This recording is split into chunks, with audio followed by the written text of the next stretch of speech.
नमस्कार। आज आप लोगों के बीच में मैं एक न्यू टॉपिक लाया हूँ। Total red blood cell count है।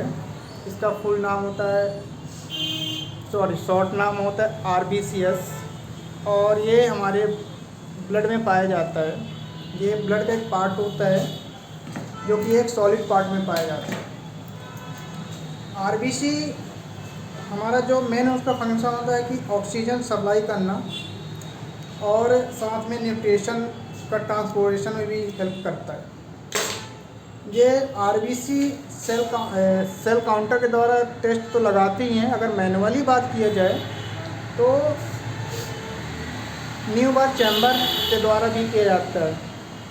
जो स्टूडेंट न्यू होंगे उनको न्यू बर्थ चैम्बर भी नहीं पता होगा। जो भी न्यू बैच का एडमिशन होगा या फिर उनको वहाँ तक टॉपिक नहीं पहुँचे होंगे सेल काउंटर डिफरेंस काउंट या सेल काउंट के अंतर्गत में, तो मैं सबसे पहले बता दूं सेल काउंट न्यू का चैम्बर जो एक कांच का स्लाइड होता है, एक स्पेशल टाइप का उसमें कवरिंग रहता है। मैं आपको डायग्राम के द्वारा बता रहा हूँ। सेम ऐसे ही होता है, आप देख सकते हैं ये जो बना हुआ है। इसमें से जो मेरा हाथ थोड़ा सा पकड़ नहीं सकता, तो जैसे कि देख पा रहे हैं ये ऐसे कवरिंग रहता है। आप जब न्यू बर्थ चैम्बर देखेंगे तो आप ध्यान से देखना, तो आप जैसे आपको फील होगा। तो इसमें से अभी जितने आर वाले क्षेत्र होते हैं देख रहे हैं, आपको उल्टा समझ में आ रहा है। तो मैं सेल्फीज ले रहा हूँ R1 R2 R3 R4 R5। इसमें आरबीसी के काउंट होंगे, और बाकी जो W1 W2 W3 W4 W4 तक जो होता है उसमें आपको ल्यूकोसाइट काउंट किया जाएगा। अब आगे बात स्टार्ट कर रहे हैं कि ये एक सेंट्रल लाइन ग्रुप होता है, हाई ग्रुप होता है जो स्क्वायर टाइप में होता है, उसी में ये काउंट होता है। इसके खाने की बात करूँ, ये मैंने कितने खाने में कॉलम में बटे रहते हैं, जो कि बटे रहते हैं पाँच खाने मेन होते हैं। इसी में सेल काउंट होता है।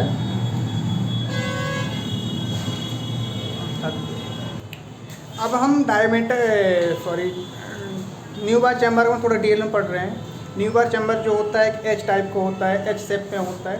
ये जिसका स्क्वायर स्मॉल स्क्वायर में होता है।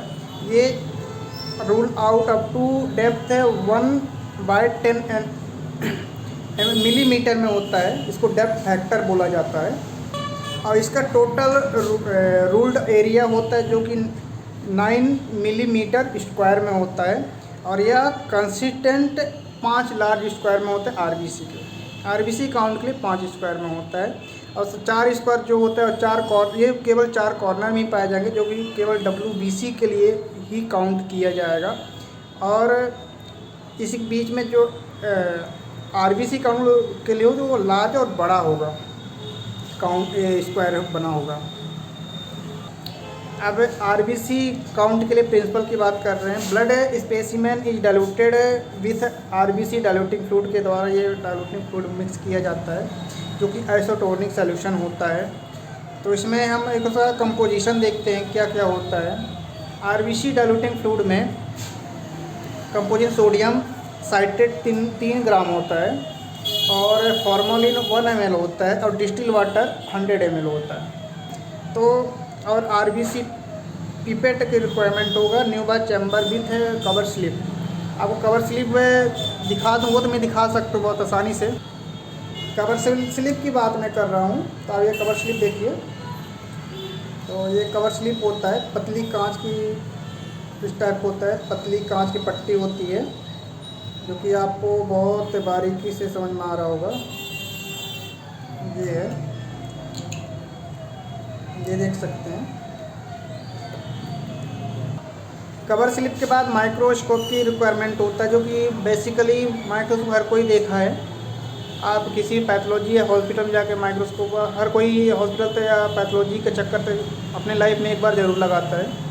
तो अब हम माइक्रोस्कोप ज़रूर देखे होंगे, जिसको हिंदी में सूक्ष्मदर्शी बोला जाता है। अब आगे इसका हम प्रोसीजर पढ़ते हैं। तो हम आरबीसी काउंट के लिए हम प्रोसीजर की बात कर रहे हैं। जैसे हम आरबीसी ब्लड को डाइल्यूशन में मिक्स करते हैं, इसके बाद हम टेस्ट के प्रोसीजर के लिए आगे बढ़ते हैं। तो कवर स्लिप क्लीन कर लें और न्यू बार चैम्बर को क्लीन कर लें। फिर कवर स्लिप जहाँ हमें जैसे कि काउंट करना है न्यू बार चैम्बर के ऊपर, ठीक है, पहले कवर स्लिप रखेंगे, ठीक है। जैसे मान लीजिए कि मैं आपको ये समझाऊं कि जैसे ये आपका देख रहे हैं, मान लीजिए कवर स्लिप है और उसको जो बाउंड्रीज बना हुआ है वो क्या है, इसके स्लाइड है। अब इसके बीचों बीच कवर स्लिप रखेंगे और इसके मान लीजिए कवर स्लिप यहाँ से आया है, ठीक है। हम इसके साइड से इसको हमें लोड करना चाहिए, क्या, आरबीसी डाइल्यूटिंग फ्लूइड और ब्लड सैंपल्स। अब कैसे करना वो आगे पढ़ते हैं। तो is done using RBC pipette, RBC has got large into centre red colour. यानी कि जो मैं आपको पहले समझाया तो वही चीज़ इसमें बताया गया है कि पिपेट को भी क्लीनिंग करना है। और इस ब्लड सस्पेंशन में जो आरबीसी पिपेट का जो जीरो मार्किंग 0 से 0.5 मार्क हमें आरबीसी विथ डाइल्यूशन फ्लूइड लेना है और उसको टिप्स को टिश्यू पेपर से साफ करना है। अब जैसे ये होगा,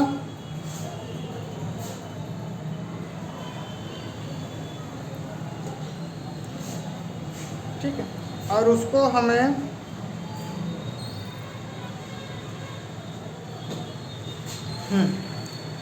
वंस फ्लूइड रीच्ड 101 मार्क तक आरबीसी फ्लूइड तक हमें लेना है और इसके बाद इसको कवर कर देना है।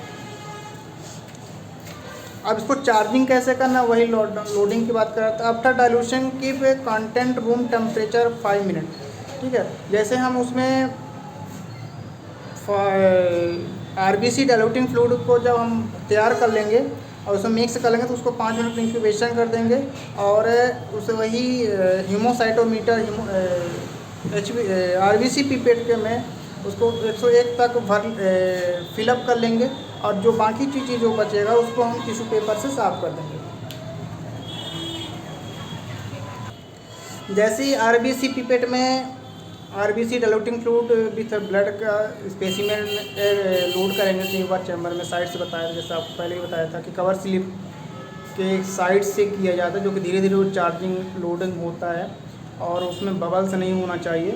तो इस तरह से हम चैम्बर लोड कर लेते हैं और इसके बाद अब आते हैं माइक्रोस्कोपी केस में काउंटिंग कैसे करना है।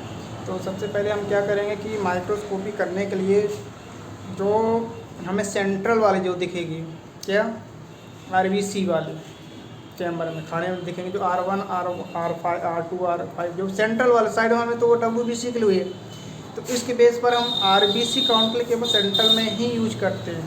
तो जो अब नेक्स्ट स्टेप बात कर रहे हैं कि काउंटिंग अगर हमें जो चीज़ें साइड से दिखे, जैसे कि मैं ये कहना चाह रहा हूँ, आप देखिए ध्यान से, जो बॉर्डर को टच हुआ है, जैसे कि ये टच हुआ है, ये टच हुआ है, ये टच हुआ है, ये टच हुआ है, या फिर जो बॉर्डर के बाहर है, ठीक है। तो वो चीज़ें को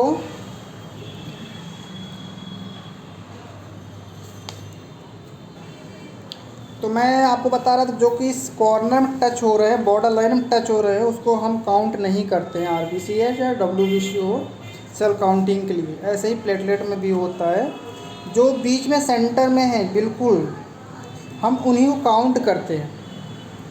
अब एक एक काउंट ही करना पड़ेगा इसमें से और लिखना पड़ेगा। तो सिमिलरली ऐसे 5 स्क्वायर में काउंट करेंगे, R1 R2 R3 R4 and R5।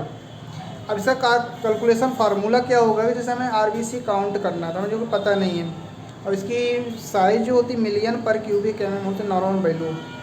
तो हमने इसका जो सूत्र है cell count into dilution factor area divided to area counted and into depth. तो हमने नंबर ऑफ सेल काउंट कितने किए, 5, ठीक है। डाइल्यूशन फैक्टर उसका कितना है, 200, ठीक है। और एरिया काउंटेड 1/5 है और उसका डेप्थ है 1/10। इसके आधार पर हम सेल काउंट कर रहे हैं। तो जितने आपने सेल काउंट किए टोटल, उसको 10,000 से मल्टीप्लाई करना है। तो इस तरह से हमारी सेल काउंट हो जाता है।